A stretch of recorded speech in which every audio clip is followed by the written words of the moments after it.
The air in the velvet cage was thick enough to be bottled and sold as sin itself. It was a potent cocktail of illegal cigar smoke, the sweet, cloying scent of French perfume on warm skin, and the sharp juniper tang of bathtub gin. In the heart of 1920s Chicago, under the oblivious gaze of the law, Artie Vance's speakeasy was more than just a club.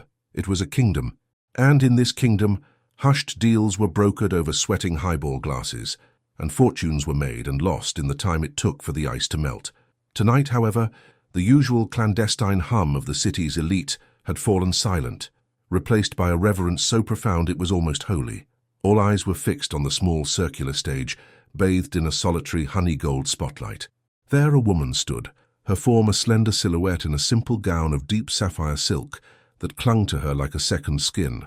She was not a flapper, vibrant and boisterous with beads and feathers.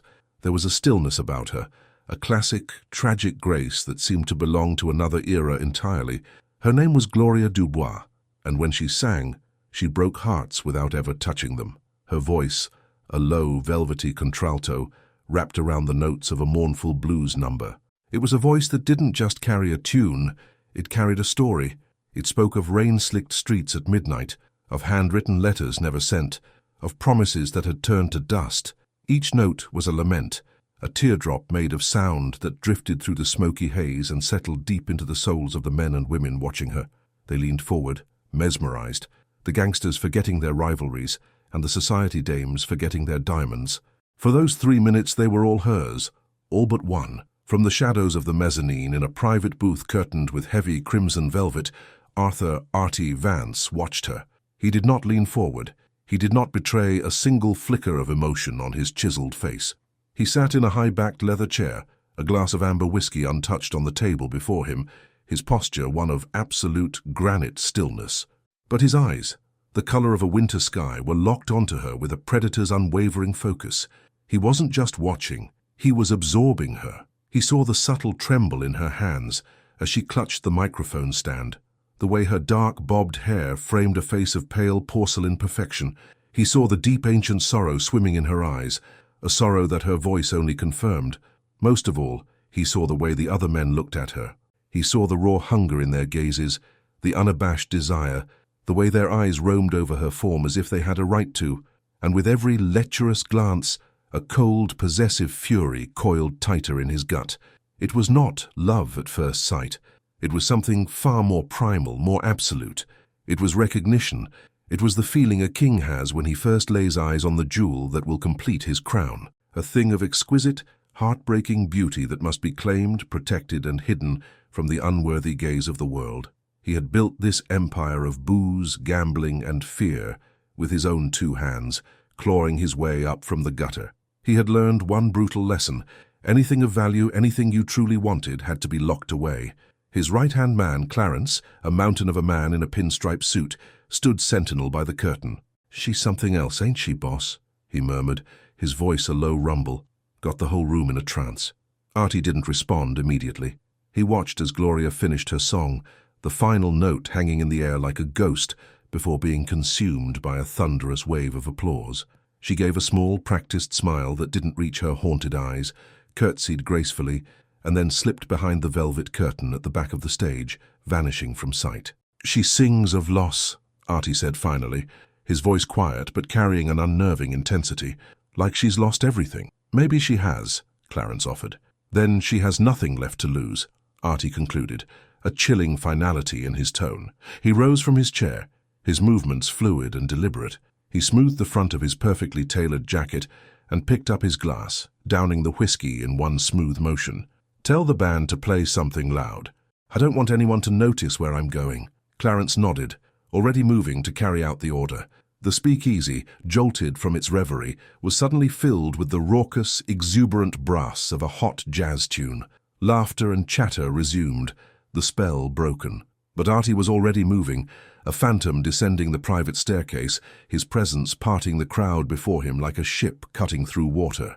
People instinctively drew back, their conversations faltering, their eyes darting away from his cold, commanding gaze. He found the backstage area with ease. It was a stark contrast to the opulence of the club, bare brick walls, cluttered crates, and the smell of stale beer. Gloria was in a small, cramped dressing room, sitting on a rickety stool before a mirror framed with bare, buzzing bulbs. She had a powder puff in her hand, but had paused, her reflection staring back at her with a profound weariness. She heard the sound of the door creaking open and turned, her body tensing. She expected a drunken admirer, a proposition slurred with gin. Instead, she saw Arthur Vance. She knew who he was, everyone in Chicago knew. His face, often seen in grainy newspaper photos next to headlines of gangland wars, was even more imposing in person. He closed the door behind him, plunging the small room into an intimate quiet, a pocket of silence in the storm of the club. "Mr. Vance," she said, her voice barely a whisper, the velvety warmth of her singing voice replaced by a cautious fragility. She stood up, a sign of respect or perhaps fear. "Miss Dubois," he replied, his voice a low, smooth baritone that seemed to absorb the light in the room. He didn't smile. He simply watched her, his eyes taking in every detail. "Your voice, it tells a story," she offered a practiced, empty compliment. "You're too kind, sir." "I am never kind," he corrected her, the statement delivered as a simple fact. He took a step closer, and she had to fight the instinct to step back. "I am, however, a man who appreciates rare things, and you, Miss Dubois, are exceptionally rare." Her heart began to beat a frantic rhythm against her ribs. She had fled a life of trouble to come to Chicago, hoping to lose herself in the anonymity of the big city. But the man standing before her was not anonymity. He was the city's dark, beating heart. "I just sing songs, Mr. Vance." "You do more than that. You make men forget. You make them feel," he said, his gaze unwavering. "And I don't like the way they feel when they look at you." A chill snaked down her spine. This was not the conversation she had anticipated. I don't understand." "It's simple," he said, stopping just a few feet from her. He wasn't threatening her, not in the traditional sense. His stillness was more menacing than any overt gesture. "From now on, you will sing only here, in the velvet cage. A new contract will be drawn up. It will pay you more money than you have ever dreamed of. You will have a fine apartment on the Gold Coast, a Ford T with a driver at your beck and call, dresses from the best couturiers in Paris." Gloria stared at him, bewildered. It was an offer beyond her wildest imaginings. It was a lifeline, but she could sense the hook hidden within the glittering bait. "And what do you ask in return?" His eyes, cold and clear, held hers. There was no negotiation in them, only a declaration of terms. "You will sing for me, and the audience that I permit. Your voice will belong to this club, and you," he added, his voice dropping to a possessive murmur that vibrated through her, "will belong to me, not to my bed," he clarified, seeing the flicker of fear in her eyes. "To my protection. You will be safe from everything you are running from, safe from the grubby hands and covetous eyes of other men. You will be a songbird in a beautiful cage, Gloria, well-fed, well-kept and admired, from a distance." The air crackled with the weight of his words. It was not an offer. It was a pronouncement. He was offering her a sanctuary that was also a prison, protection that was also ownership. She looked into his unyielding face and saw the truth of her situation. He was not a man who took no for an answer.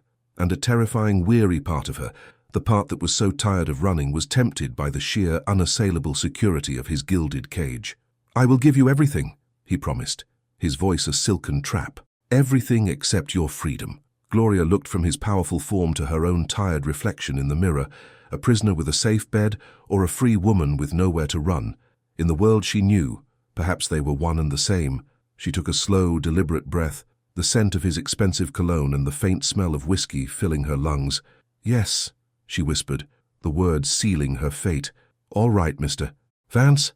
A flicker of something, triumph, satisfaction, passed through his eyes, so quick she almost missed it. He gave a single sharp nod. "Good," he said. "My man will see to the arrangements in the morning. Welcome to the velvet cage, Gloria. Try not to sing for anyone else on your way home." And with that he turned and left, closing the door behind him with a soft, definitive click that echoed in the silence like the turning of a lock. True to his word, Artie Vance's world descended upon Gloria Dubois like a velvet shroud. The morning after their fateful meeting, Clarence, the hulking shadow perpetually at Artie's side, arrived at her dingy boarding house. He did not knock. He simply appeared, his presence filling the narrow hallway, and presented her with a key and a deed. There were no questions, only instructions delivered in a gravelly monotone. "The car is waiting, miss."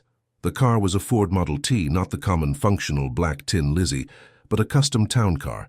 its body lacquered to a mirror shine in a deep midnight blue. The driver, a stony-faced man named Harold, tipped his cap and held the door open for her, his eyes fixed firmly on the middle distance. Gloria, clutching her single, worn suitcase containing all her worldly possessions, felt the worn fabric of her coat scratchy and cheap against the plush leather of the seats. Her new apartment was on the Gold Coast, in one of the new, magnificent high-rises that scraped the sky and looked down upon Lake Michigan with serene indifference. It was a palace. Sunlight streamed through vast, floor-to-ceiling windows, illuminating rooms furnished with an understated elegance that screamed of old money, not the flashy gaudiness of the nouveau riche. There was a grand piano in the corner of the living room, its mahogany gleaming. The wardrobe was already filled with dresses of silk, satin and chiffon, in shades of sapphire, emerald and onyx. On the vanity sat a collection of French perfumes in crystal bottles, their scents a world away from the cheap lavender water she was used to. This was the gilded part of the cage, and for the first few days it was intoxicating. Gloria wandered through the opulent space, touching the cool marble of the countertops, the soft velvet of the divan. She had never known such comfort, such quiet, such effortless luxury. Harold drove her to and from the velvet cage each night.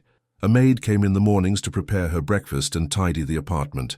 A quiet older woman named Evelyn, who spoke only when spoken to and whose gaze never quite met Gloria's. She was safe. She was cared for. She was utterly, completely alone.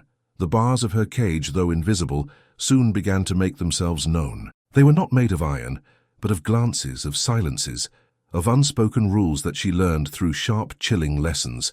The first lesson came a week into her new arrangement. She was on stage, lost in a rendition of "Nobody Knows You When You're Down and Out," her voice weaving a tapestry of sorrow and regret. Her eyes drifted over the audience and met the gaze of a young stockbroker, his face open and filled with a genuine, almost boyish admiration. He smiled at her, a pure, uncomplicated smile of appreciation. Instinctively, Gloria's lips curved in a faint, polite smile in return. It was a mistake. She felt it before she saw it. A sudden drop in the room's temperature that had nothing to do with the weather. Her gaze flickered to the mezzanine booth. Artie was there, as he always was, a statue in the shadows. He wasn't looking at her anymore. His eyes were fixed on the young stockbroker, and they were utterly devoid of warmth. They were chips of ice. He gave a nod so subtle it was barely perceptible. Clarence, standing behind him, detached himself from the wall and began to descend the stairs.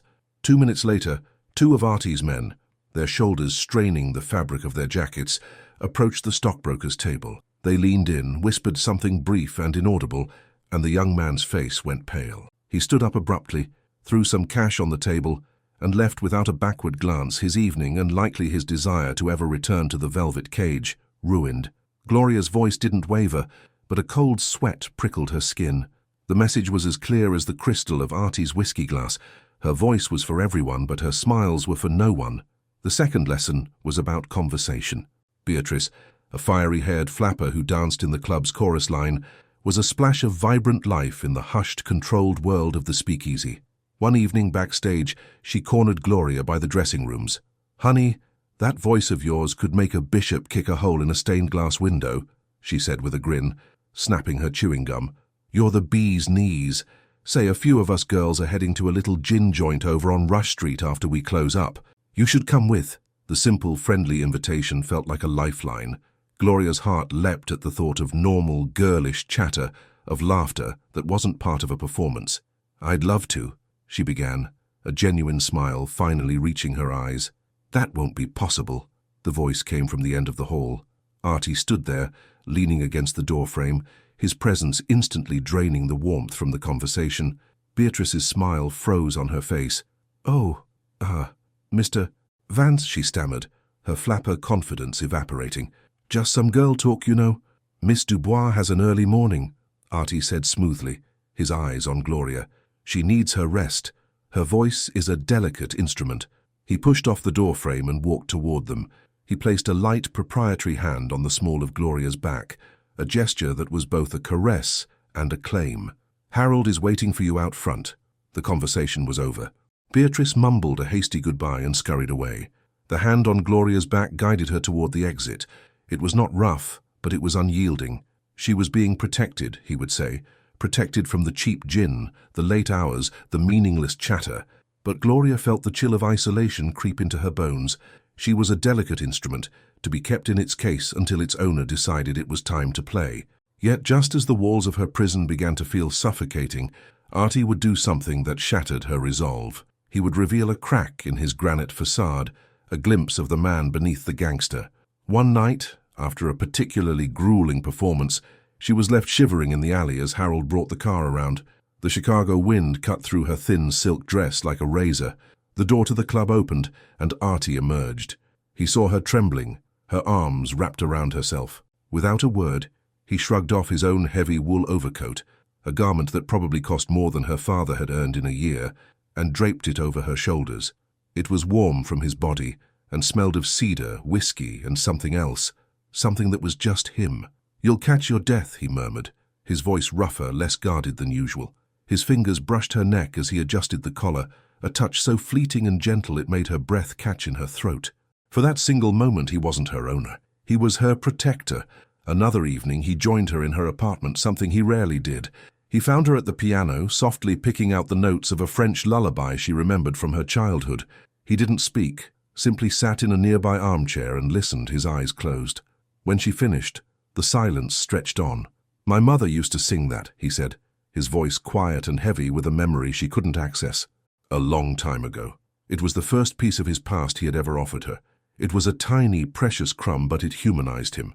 It suggested that somewhere, buried deep beneath the layers of violence and control, was a man who had once been a boy, with a mother who sang him lullabies. These moments were her undoing.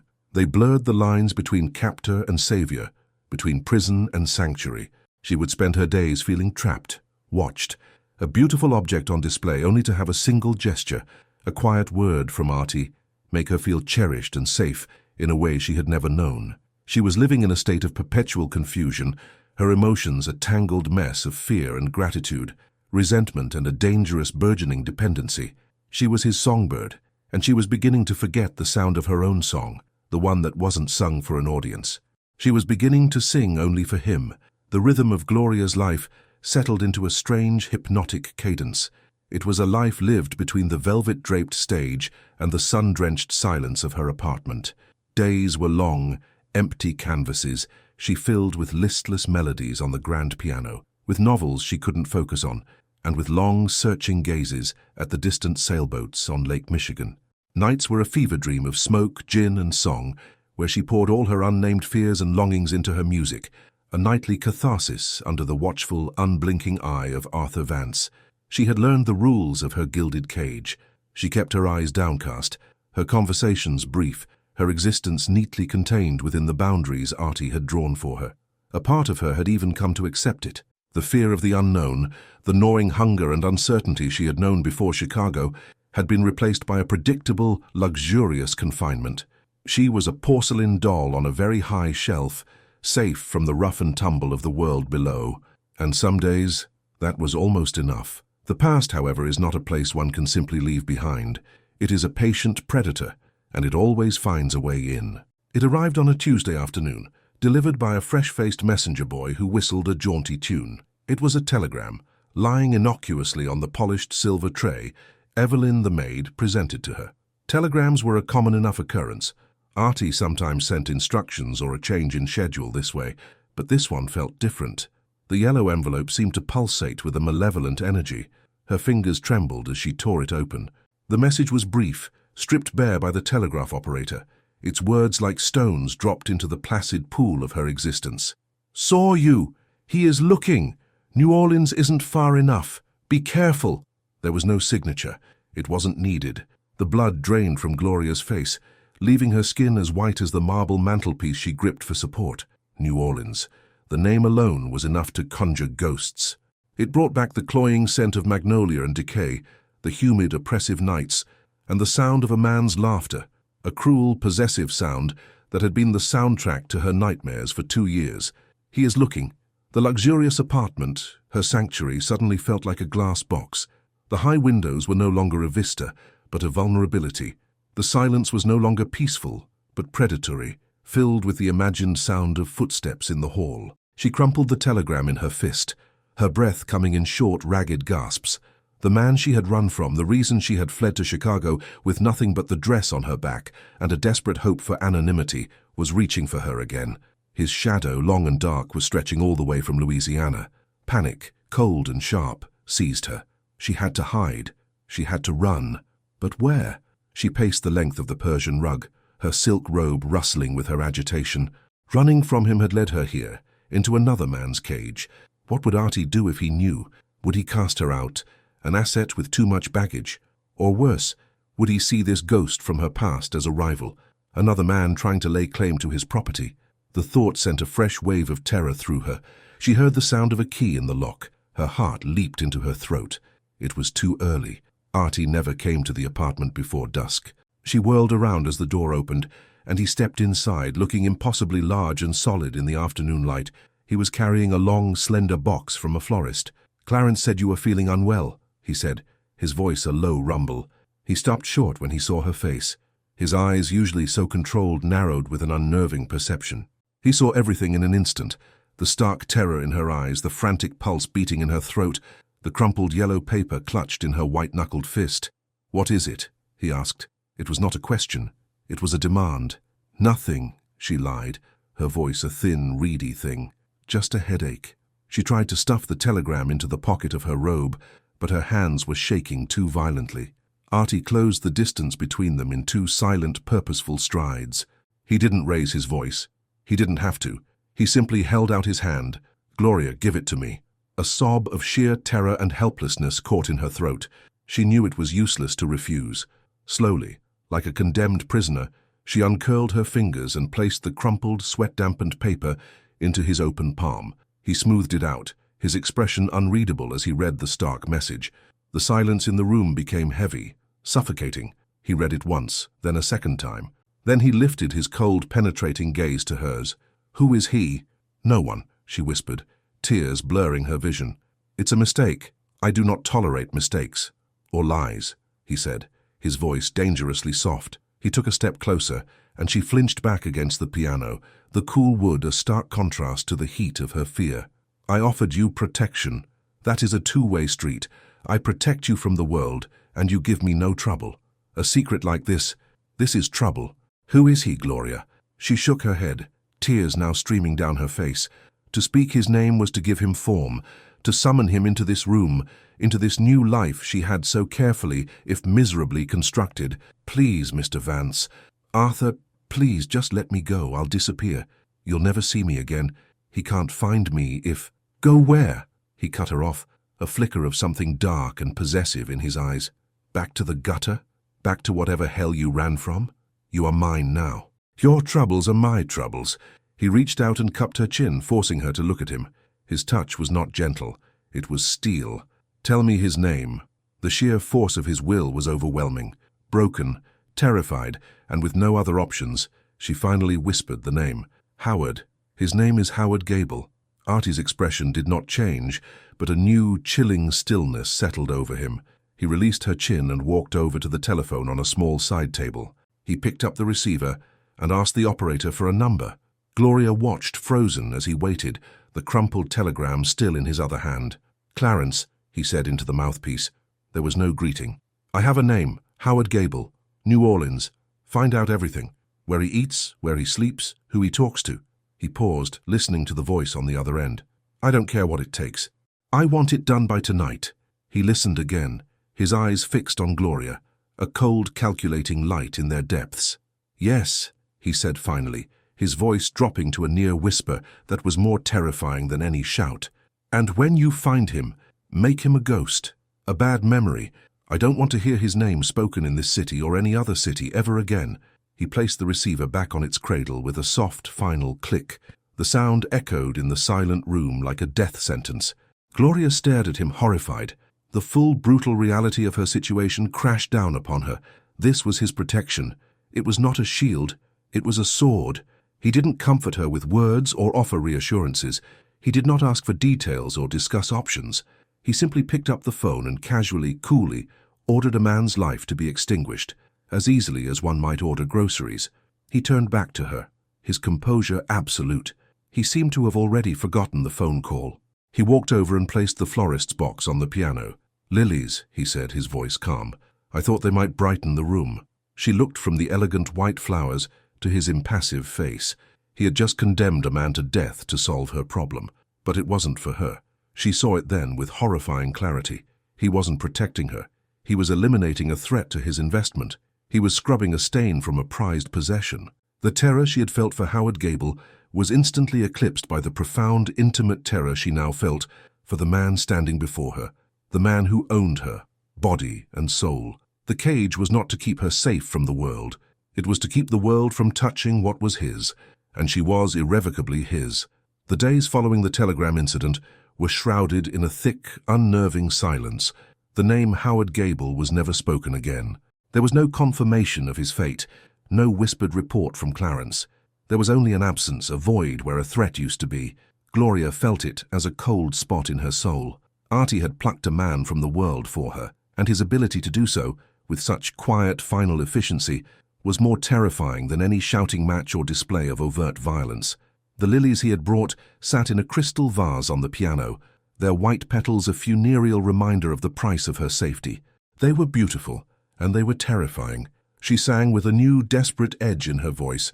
Her performances became less about sorrow and more about a raw, simmering fear that resonated with the city's own nervous energy.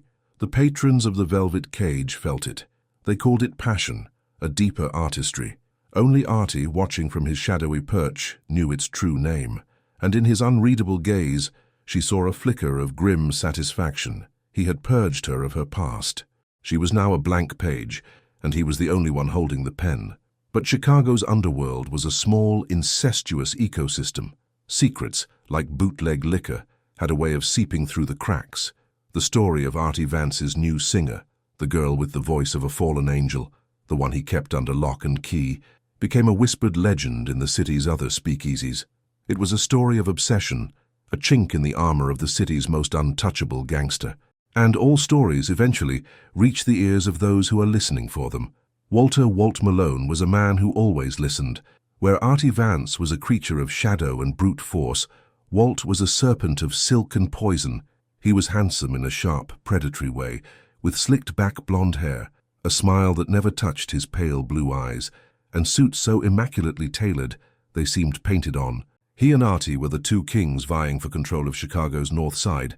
Their war a cold and bloody affair, fought in back alleys and with hijacked liquor trucks. Walt had been searching for a weakness, a lever to use against the impenetrable fortress that was Artie Vance. The rumors about Gloria Dubois sounded very much like a lever. He chose a Friday night to make his move, the busiest night of the week. When Walt Malone and his two lieutenants walked into the Velvet Cage, a hush fell over the room that was louder than a gunshot. The jazz band faltered for a beat. Patrons froze with drinks halfway to their lips. This was more than a social call. It was an invasion. From her position backstage, waiting for her cue, Gloria felt the shift in the atmosphere. She peeked through the velvet curtain and saw him. She didn't know his name, but she knew his kind. He moved with an easy, arrogant grace, a predator utterly confident in his place at the top of the food chain. The club's staff, loyal to Artie, seated him at a ringside table, a place of honor, but also a place where he could be easily watched. Gloria's eyes darted up to the mezzanine. Artie was already there, but he was no longer a relaxed observer in the shadows. He was leaning forward slightly, his forearms resting on the railing, every line of his body taut with a lethal stillness. He looked like a panther watching a jackal approach its territory. Her name was announced, and the spotlight found her. Taking a shaky breath, Gloria walked on stage. She tried to lose herself in the music, to retreat into the one safe place she had left. She began to sing, her voice trembling slightly at first before finding its strength. She sang of a love that was a fever, a sickness of the soul. And then she felt his eyes on her. It wasn't like the looks of the other men, the drunken lust, the sentimental admiration. This was different. Walter Malone's gaze was intelligent, analytical, and utterly unnerving. He wasn't just looking at her. He was studying her. He was assessing her worth, not as a singer but as a possession. He took in her dress, her posture, the fear she tried to hide behind the melody, and he did not look away. He held her gaze, a faint, mocking smile playing on his lips, a direct and public challenge to the club's unspoken rule. "Look, Vance," the smile said, "I am looking at your precious thing, and there is nothing you can do about it." Gloria's throat went dry. She could feel Artie's fury radiating down from the balcony, a palpable, dangerous energy. She was the focal point of a silent, deadly battle of wills between the two most dangerous men in the city. Her song faltered for a moment, and she forced herself to look away from Walt, to stare at a point on the back wall, focusing only on the notes. She finished the song to a burst of tense, uncertain applause. As she was about to retreat backstage, a waiter approached the stage, his hands shaking. He was carrying a silver ice bucket. In it was a bottle of Dom Perignon, its gold foil gleaming in the spotlight. "Compliments of Mr. Malone," the waiter stammered, placing the bucket on the edge of the stage. He said the finest vintage for the finest voice. The entire club went dead silent. This was no longer a subtle challenge. This was a gauntlet thrown down, a public claim. To send a drink to another man's woman, and not just any drink but the most expensive champagne in the house, was a declaration of war. Gloria stood frozen in the spotlight, a butterfly pinned to a board. If she accepted, it was an act of defiance against Artie. If she refused, it was a public insult to Walt Malone, a man who did not take insults lightly. She was trapped. She looked from the champagne to Walt's smug, expectant face, then slowly, irresistibly, her eyes lifted to the mezzanine. Artie had risen from his chair. He wasn't in the shadows anymore. He was standing in the full light spilling from the stage, his face a mask of cold, controlled rage. His hands were clenched into fists on the railing, his knuckles white. He wasn't looking at Walt. He was looking at her, and in his eyes she saw a terrifying, possessive fire that promised retribution. He wasn't just angry, he was wounded. The idea that another man could even think to offer her something was an intolerable breach of his absolute ownership. It was in that moment, caught between the mocking gaze of one monster and the furious glare of another, that Gloria finally understood. She wasn't a songbird. She was a prize. She was a chess piece in a game she never asked to join. Her voice, her talent, her very existence had become a weapon to be used by one man against the other. The murder of Howard Gable wasn't an act of protection. It was the act of a king securing his most valuable treasure before a rival could steal it. And now the rival was at the gates, not to take the castle, but to snatch the jewel from the crown. She opened her mouth to speak, to refuse, to say something, but no sound came out. Her voice, her only asset, had abandoned her. Do you believe that love can conquer time? Tell us in the comments. The standoff stretched for a lifetime, a silent, crackling tableau under the hot stage lights. Gloria, trapped between Walter Malone's taunting smirk and Arthur Vance's glacial fury, felt the last vestiges of her own will begin to crumble. She was not a person in that moment. She was a symbol, a territory being disputed. The air was so thick with tension she could barely draw a breath. It was Artie who broke the spell. He gave a sharp, almost imperceptible flick of his fingers. Down below, Clarence, who had been standing like a stone gargoyle near the bar, began to move. He did not go for Walt. He walked directly to the stage. With a surprising gentleness, he took Gloria's elbow. "Show's over for tonight, miss," he rumbled, his voice low and urgent. He steered her toward the backstage curtain, away from the prying eyes, away from the gleaming bottle of champagne, which sat on the stage like an unexploded bomb. As the curtain fell behind her, the noise of the club erupted. It wasn't the sound of music, but of chairs scraping, of voices rising in alarm. Gloria didn't look back. Clarence guided her through the cluttered backstage area, his grip firm on her arm, his body a solid shield. He led her not to her dressing room, but out the rear alley door, where Harold already had the Ford T idling, a dark beast puffing steam into the cold night air. "Get in, Miss Dubois. Go straight home. Don't open the door for anyone," Clarence commanded, his face grim. He helped her into the car and slammed the door shut, then turned and melted back into the shadows of the club. The ride to her apartment was a blur. Gloria stared out the window at the glittering, indifferent lights of Chicago, her mind replaying the scene over and over. The insolent smile of Walt Malone, the possessive rage in Artie's eyes, the crushing realization of her own powerlessness. The gilded cage, once a place of confusing security, now felt like a death trap. Artie hadn't protected her from Walt. He had made her his target. Her existence was a liability, a weakness Walt could exploit at any time. She was the reason a war was about to begin. When she arrived at her apartment, the silence was no longer a comfort. It was deafening. She paced the floor. The luxurious Persian rug feeling like a bed of coals beneath her feet. The silk of her gown felt like a shroud. She was waiting. For what, she didn't know. The sound of Artie's key in the lock, or the sound of gunfire in the street below. He arrived 2 hours later. The door opened and closed with a soft click. He showed no outward signs of a fight. His suit was immaculate, his hair perfectly in place, but he brought the chill of the grave in with him. He said nothing, walking past her to the bar cart and pouring himself a whiskey, his movements dangerously precise. Gloria finally found her voice, a voice not of song, but of rebellion. "What happened?" she demanded, her tone sharper than she intended. Artie took a slow sip of his drink, his back still to her. "The matter has been handled. Malone has been reminded of the rules of hospitality." "You call that hospitality?" she cried, a bubble of hysterical laughter rising in her throat. "He undressed me with his eyes in front of your entire club, and you looked at me like I was a traitor." He turned then, his eyes dark and stormy. "He disrespected me. He disrespected what is mine. It is the same thing." "I am not a thing." The words ripped out of her, raw and full of all the frustration and fear she had swallowed for weeks. "I am not a bottle of your finest whiskey, or a rare painting you keep locked away. I am a person, Arthur, and I am suffocating in here. I gave you everything," he said, his voice a low, threatening growl. "I took you out of the dirt and gave you a life others would kill for." "You gave me a cage," she shot back, taking a bold step toward him. Her beautiful, comfortable cage, but a cage nonetheless. "You don't want to protect me, you want to own me. You didn't eliminate Howard Gable for me. You did it for you, so no one else could claim your property. Tonight, I realized that I will never be safe with you, because the brighter you make me shine, the bigger a target I become for your enemies."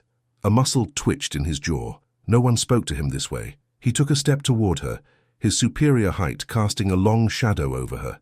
"You are safe because I say you are safe. I control this city." "You don't control me," she whispered, the defiant words tasting like freedom and terror on her tongue. "Not anymore." The air between them vibrated with unspoken violence. For a horrifying second, she thought he might strike her. His hand was clenched by his side, the knuckles white, but instead, a look of profound, chilling coldness settled over his features. The anger was gone, replaced by something far worse, a complete and utter dismissal. "You are foolish," he said, his voice flat and devoid of emotion. "You know nothing of the world you are so eager to run back to. Go ahead. The door is unlocked. See how long you last without my name to protect you." He turned his back on her, walking to the vast window and staring out at the city lights, a king surveying his domain. It was a final, damning gesture. He was done with her. He was casting her out. His words, meant to cow her, had the opposite effect. They ignited a spark of defiance that had been dormant for too long. Fear was a poison, but it was also a catalyst. She would rather face the wolves outside than stay and be devoured by the lion who thought he owned her. Her mind raced. She had nothing. No money of her own. Artie's funds were deposited directly for her rent and expenses. No friends, except for one, Beatrice, the fiery-haired dancer who had invited her out for a drink. While Artie stood with his back to her, a monolith of pride and power, Gloria moved with a desperate, silent purpose. She slipped into her bedroom, her heart hammering against her ribs. She shed the sapphire silk gown, the uniform of her captivity, and pulled on the simple, worn wool dress she had arrived in, the only garment in the closet that was truly hers. She grabbed the small stash of cash she had saved from the tips she'd received before Artie had forbidden them. It wasn't much, but it would be enough. She scribbled a hasty note to Beatrice on a piece of hotel stationery she found in a drawer, begging for a place to stay for one night, giving the address of a diner 2 blocks away where she would wait. She sealed it and addressed it to the velvet cage. Her escape was anticlimactic. She slipped out of the bedroom, crept through the opulent living room where Artie still stood, unmoving at the window. He didn't turn. He didn't acknowledge her departure. It was the ultimate expression of his power. He didn't even need to watch her go. In his mind, she would be back, broken and begging. She opened the heavy door, slipped through the gap, and pulled it gently closed until the lock clicked into place. The sound was her liberation. She ran down the hall to the service elevator, her worn shoes silent on the marble floor. She gave the note and a generous tip to a doorman who looked at her with pitying eyes, telling him to have it delivered to the club immediately. Then she was out on the street, the cold, damp Chicago air a slap in the face. It was real, it was dangerous, and it was free. Gloria pulled the thin collar of her coat tighter around her neck and disappeared into the shadows of the city, leaving the gilded cage and its furious, heartbroken king behind. Upstairs in the silent apartment, Arthur Vance finally turned from the window. The room felt cavernous, empty. His eyes fell upon the sapphire gown, pooled on the floor where she had dropped it, a splash of vibrant color in the muted room, like a splash of blood. A rage colder and deeper than any he had ever known washed over him, followed by an emotion he refused to name, a hollow, aching agony in the center of his chest. The man who controlled everything had just lost the only thing he had ever truly wanted to possess, and he knew, with a certainty that chilled him to the bone, that Walter Malone would be looking for her too. Freedom was not a sweet melody. It was a discordant, terrifying noise. Gloria found refuge in Beatrice's cramped third-floor walk-up apartment, a world away from the Gold Coast. The air here was thick with the scent of cheap gin, stale cigarette smoke, and the cabbage being boiled by the neighbors downstairs. Freedom was the sound of the elevated train rattling the window panes every 20 minutes, and the constant gnawing fear that every footstep in the hall was someone coming for her. Beatrice, with a loyalty as bright and fierce as her dyed red hair, had taken her in without question. That stiff shirt Vance had it coming, she'd declared, sharing her meager wardrobe and whatever food she had. No man puts a canary like you in a cage, no matter how shiny the bars are. But as days bled into a week, the reality of her situation set in. Gloria was a ghost. She couldn't sing in any club for fear of being found. Her small stash of money was dwindling. The world that Artie had warned her about was exactly as he'd described, cold, unforgiving, and full of wolves. She was no longer Artie Vance's prize, but she was also no one. A woman alone in Chicago was an easy target. She felt a phantom gaze on her back every time she dared to walk to the corner market for bread. She didn't know if the gaze belonged to Artie's men, or worse, to Walter Malone's. The end of her brief, frantic freedom came not with a bang, but with a polite, firm knock on the apartment door. Beatrice, thinking it was the landlord looking for the rent, opened it. Two men stood there, broad-shouldered and impassive in dark overcoats. They weren't Artie's men. Gloria knew that instantly. There was a different kind of coldness in their eyes. Before Beatrice could scream, one man had his hand clamped over her mouth, while the other stepped into the room, his eyes finding Gloria. "Mr. Malone sends his regards," he said, his voice flat. "He'd like to invite you for a drive." Panic, white hot and absolute, seized her. She backed away, her eyes darting for an escape, but there was none. The man advanced on her, and as she opened her mouth to scream, the world dissolved into a black, suffocating curtain as a chloroformed rag was pressed over her face. She awoke to the damp, chilling air of the docks. The smell of rotting fish and brackish water filled her lungs. Her head throbbed, and her hands were tied behind her to the back of a hard wooden chair. A single bare bulb hanging from a long wire cast a sickly yellow glow over a vast cavernous space, an abandoned warehouse. Crates were stacked like monoliths in the shadows. Ah, the songbird awakens. Walter Malone stepped out of the darkness, a picture of smug elegance against the industrial decay. He lit a cigarette, the flare of the match briefly illuminating his serpent smile. "I do apologize for the crude methods. But you've become a rather difficult woman to schedule a meeting with." "What do you want?" Gloria asked, her voice raspy. "What every man in this city wants, my dear," he said, circling her chair like a shark. "Leverage. You see, Artie Vance has a reputation for being made of iron. No weaknesses, no attachments, and then he found you. A beautiful, tragic little nightingale, and he did the stupidest thing a man in his position can do. He started to care. He crouched in front of her, his pale eyes gleaming. "I don't want you, Gloria, I want to break him, and you are the hammer I'm going to use to do it." Meanwhile, back at the velvet cage, Artie was a storm cloud in a tailored suit. He hadn't slept in days. He had men scouring the city for Gloria, with strict orders not to touch her, only to report her location. But she had vanished. The hollow ache in his chest had grown into a raging beast. He had been wrong. He hadn't wanted her back begging. He had wanted her back, safe. The telephone on his desk rang, its shrill cry cutting through the silence. He snatched it up. "What?" "Good evening, Arthur," came Walt Malone's silky, hated voice. "I believe I've found some of your lost property. She's a bit frayed around the edges, but she still has that lovely, tragic look in her eyes. I can see why you're so fond of her." Artie's blood ran cold. "Where are you, Walt?" he growled, his voice a low threat. "The old McClellan warehouse, Pier 4, Walt said cheerfully. "Come alone, Artie. Bring yourself and no one else. We have so much to discuss." The line went dead. Clarence, who had been standing by the door, saw the look on Artie's face. "Boss, it's a trap. It's an obvious trap. Let me take the boys. We'll level the place." "No," Artie said, his voice deadly calm. He stood and walked to the hidden compartment in his wall, taking out his customized Colt M1911 and a spare magazine. This wasn't business. This was not a territorial dispute. This was a reckoning. It was his obsession, his folly that had put her in that warehouse. It was his job, and his alone, to get her out. It wasn't about pride. It was a primitive, burning desperation to undo the damage he had caused, to save the one thing in his broken life that had ever felt truly pure. He arrived at the docks, a ghost in the fog, his Ford T cutting silently through the night. He entered the warehouse through a side door, his pistol held ready. The cavernous space was just as Walt had described. In the center, under the single bulb, was Gloria, tied to a chair, and standing beside her, a gun pressed casually to her temple, was Walt Malone. Two of his goons stood in the shadows. "Right on time, Artie," Walt called out, his voice echoing. "I knew you wouldn't be able to resist." Artie's eyes were locked on Gloria. He saw the terror on her face, the faint bruise on her cheek. A murderous rage, cold and clean, washed over him. "Let her go, Walt. This is between you and me." "Oh, but that's where you're wrong," Walt chuckled. "It's always been about her."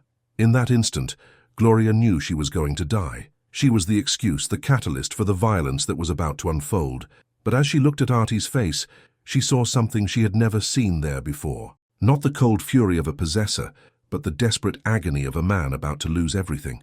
He wasn't looking at his property. He was looking at her. And in that moment, something inside her shifted. The terror was still there, a screaming thing in her heart. But something else rose to meet it. A defiant, burning anger.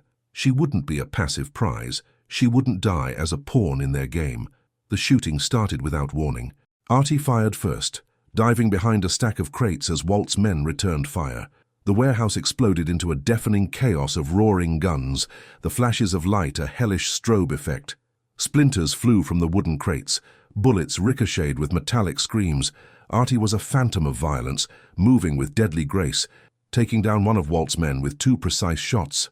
But he was outnumbered. As he moved to a new position, a bullet tore through his left shoulder, spinning him around. He grunted in pain, stumbling back against a pillar, his arms suddenly useless. Walt saw his chance. He laughed, a triumphant, ugly sound. "It's over, Vance," he shouted, stepping out from behind Gloria's chair to get a clear shot. Artie was pinned down, wounded. Gloria watched, her heart seizing. She saw Walt raise his pistol, taking aim at Artie's exposed position. This was it. No. With a surge of adrenaline-fueled strength she didn't know she possessed, Gloria threw her entire body weight sideways. The chair she was tied to was old and unsteady. It crashed to the concrete floor with a splintering crack. The impact jarred her teeth and sent a shock of pain through her, but she wasn't the target.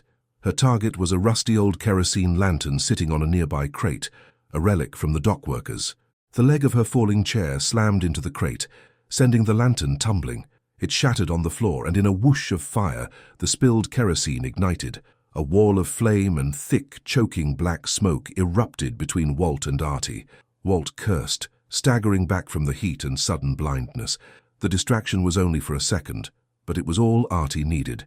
Ignoring the searing pain in his shoulder, he pushed off the pillar, his gun hand steady. Through a gap in the swirling smoke, he saw Walt's bewildered silhouette. He fired once. The shot was clean, definitive. Walt Malone crumpled to the ground, his reign of terror over.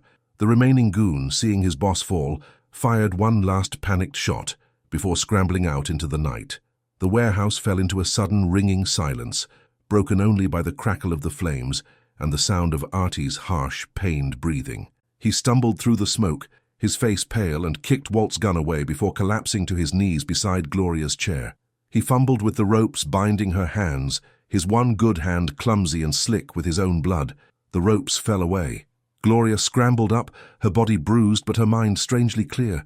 She looked at the carnage, the fire, and the man bleeding on the floor in front of her. She was no longer a songbird. She had not sung. She had screamed. She had fought.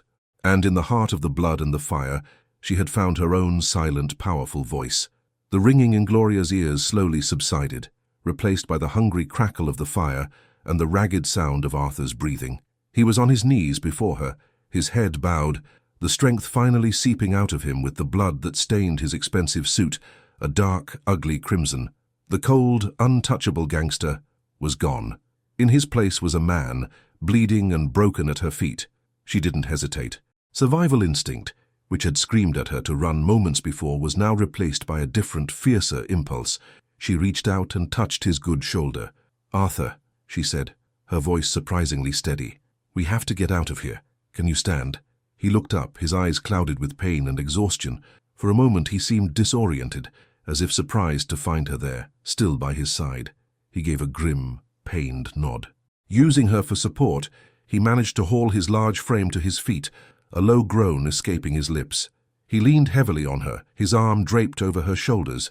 The weight of him was immense, but she braced herself, her small frame becoming an anchor in the chaos. "The fire, it'll bring the police," she said, her mind working with a clarity born of adrenaline. "My car," he managed to rasp out, gesturing with his head toward the door he'd entered. They moved through the smoky warehouse as a single stumbling unit. Gloria was the guide, the strength. Her focus narrowed to the simple, monumental task of putting one foot in front of the other. They left the bodies and the flames behind them, stepping out into the cold, clean fog of the docks. The night air was a shock to their lungs. Getting him into the passenger seat of the Ford T was a clumsy, agonizing process. He collapsed onto the leather, his face pale and slick with sweat. The keys were in the ignition. Without a second thought, Gloria slid behind the wheel. She had only driven a handful of times in her life, a clunky farm truck back in Louisiana, but the mechanics were the same. The city was a sleeping beast as she navigated the empty streets, the powerful engine a low growl in the pre-dawn quiet. She drove them back to the one place that felt like a viable sanctuary, her gilded cage. The doorman stared wide-eyed as she half-carried the infamous Arthur Vance, bleeding and barely conscious, through the pristine lobby and into the elevator. She didn't care. Inside the apartment, she guided him to the plush velvet divan, and he sank into it, his eyes finally closing. The adrenaline was gone, leaving him vulnerable, leaving them both exposed. Gloria flew into action. She fetched the whiskey from the bar cart, a basin of warm water, and the clean linen towels from the bathroom.